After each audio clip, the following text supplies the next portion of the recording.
Good morning everyone. এই ভিডিঅ'টো তেওঁলোকৰ বাবে ইম্পৰ্টেণ্ট যিখিনি ল'ৰাই মানে ইণ্ডিয়ান আৰ্মিত জইন কৰাৰ বাবে বা ইণ্ডিয়ান আৰ্মিৰ অপেন ৰেলী দিয়াৰ বাবে অপেক্ষা কৰি আছে। এই ভিডিঅ'টোত তেওঁলোকক যিমান পাৰোঁ গোটেইখিনি ডিটেইলছ ক'বলৈ চেষ্টা কৰিম। লগতে আপোনালোকে ক'ত কেনেকৈ গম পাব কোনদিনাৰ পৰা অপেন ৰেলী আছে বা আপোনালোকৰ ডিষ্ট্ৰিক্টৰ অপেন ৰেলী ক'ত হ'ব, কিমান তাৰিখৰ পৰা এপ্লাই চলিব বা আপোনালোকৰ এডমিট কাৰ্ড কেতিয়া আহিব নাইবা ৰেলীটো কেতিয়া হ'ব, সকলো ডিটেইলছ এই ভিডিঅ'টোত জনাই দিবলৈ চেষ্টা কৰিম। ভিডিঅ'টো সম্পূৰ্ণ কৰি চাব আৰু যিখিনি ল'ৰাই ইণ্ডিয়ান আৰ্মিৰ বাবে অপেক্ষা কৰি আছে মানে এপ্লাই কেতিয়াৰ পৰা হ'ব তেওঁলোকক এই ভিডিঅ'টো শ্বেয়াৰ কৰিব একেবাৰে নাপাহৰিব। যদিহে মোৰ চেনেলটোত নতুনকৈ আহিছে তেনেহ'লে এতিয়া ছাবস্ক্ৰাইব কৰি দিয়ক, লগতে বেল আইকনটো বজাই দিয়ক এনেকুৱা ধৰণৰ সুন্দৰ সুন্দৰ চাকৰি ইনফৰমেশ্যন পাই থকাৰ বাবে। যদি আপোনালোকৰ কিবা নিজৰ কথা সুধিব লগা আছে, যদি আপোনালোকৰ কিবা জানিব লগা আছে ইণ্ডিয়ান আৰ্মি হওক বা আপোনালোকৰ বিশেষ ইণ্টাৰভিউৰ কথা, তেনেহ'লে ইনষ্টাগ্ৰাম আইডি ডেছক্ৰিপশ্যনত দিয়া আছে, গৈ আপোনালোকে মেছেজ কৰিব পাৰে।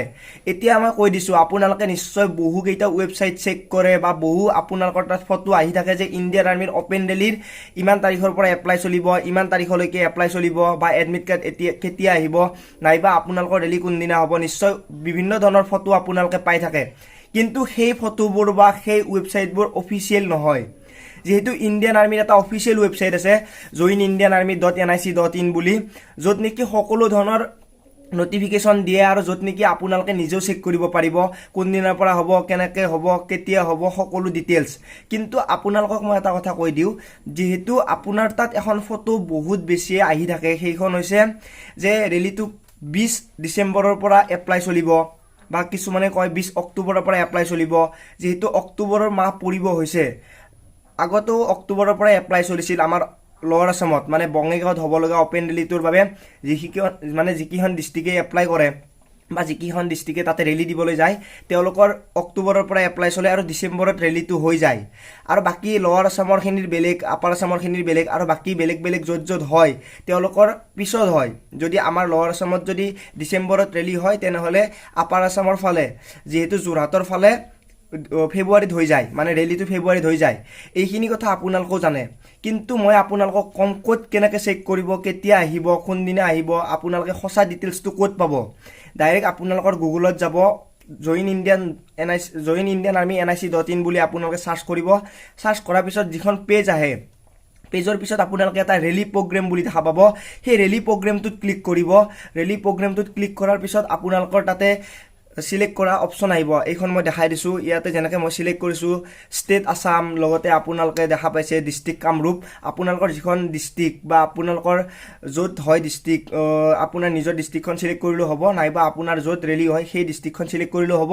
তাৰপিছত আপোনালোকৰ ৰিজাল্ট কি আহে চাব। যদি ৰিজাল্টটো আহে যে ৰেলীৰ ডেট ইমান তাৰিখে, ৰেলী ইমান তাৰিখৰ পৰা হ'ব বা ৰেলীটো ইমান তাৰিখলৈকে চলিব, গোটেই থাকিব। যদি নাহে, যদি আপোনালোকৰ কোনো ধৰণৰ আপডেট অহা নাই তেনেহ'লে ন' ৰিজাল্ট বুলি আহিব, মানে আপোনালোকৰ কোনো ধৰণৰ আপডেট অহা নাই। যিহেতু লৱাৰ আছামত প্ৰথমে হয়, আপোনালোকে নিশ্চয় গমেই পাই আছে যে 20 অক্টোবৰৰ পৰা এপ্লাই চলিব। মানে 20 অক্টোবৰৰ পৰা যদি এপ্লাই চলে তেনেহ'লে ৰেলীটো ডিচেম্বৰত হৈ যাব। ৰেলীটো হোৱাৰ 10 দিন আগতে এডমিট কাৰ্ড আহিব। এইখিনি কথা আপোনালোকক মই আগতে কৈছোঁ, আগৰ ভিডিঅ'বোৰত কৈছোঁ। ঠিক তেনেদৰে যদি লৱাৰ আছামত ডিচেম্বৰত হয় তেনেহ'লে আপাৰ আছামৰ ফালে ফেব্ৰুৱাৰীত হৈ যাব। যিহেতু এতিয়ালৈকে কোনো ধৰণৰ অফিচিয়েল আপডেট অহা নাই, কিন্তু আমাৰ নাৰেংগীত যিহেতু অফিচটো আছে ইণ্ডিয়ান আৰ্মিৰ, তাতে বহুতে যাই থাকে আৰু বহুতে তাৰ পৰা ডিটেইলছ লৈ থাকে। তেনে ক্ষেত্ৰত গম পাইছে বহুতে যে 20 অক্টোবৰৰ পৰা এপ্লাই চলিব, মানে অক্টোবৰত এপ্লাই আপোনালোকে কৰিব পাৰে। এইটো 100% চিয়ৰ নহয়, যিহেতু অফিচিয়েলি আপডেট অহা নাই। অফিচিয়েলি আপডেট যেতিয়া আহিব হয়তো আপোনালোকে অক্টোবৰৰ প্ৰথম উইকতে আপডেটটো পাই যাব। গতিকে অপেক্ষা কৰক আৰু আপোনালোকৰ বাবে ভাল খবৰ এটা আহিব পাৰে। যদি আপোনাৰ কিবা মন্তব্য আছে তেনেহ'লে কমেণ্ট বক্সত জনাব নাপাহৰিব।